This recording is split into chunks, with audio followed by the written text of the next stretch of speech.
So it's getting colder outside, so our tech tip Tuesday is going to be heated seats and heated steering wheel.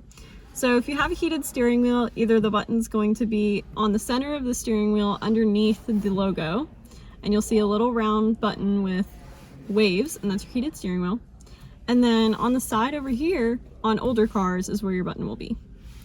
So moving into the iDrive system, if we go into car, settings, and then climate control, seat and armrest heating, and turn on for the driver, for the front passenger.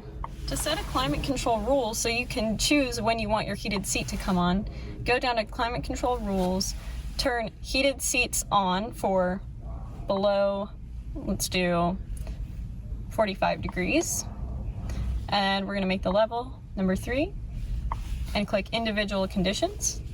And the steering wheel heating, I'd like it to come on below 40 degrees. And you can do it for ventilation as well, but we're not going to set that right now.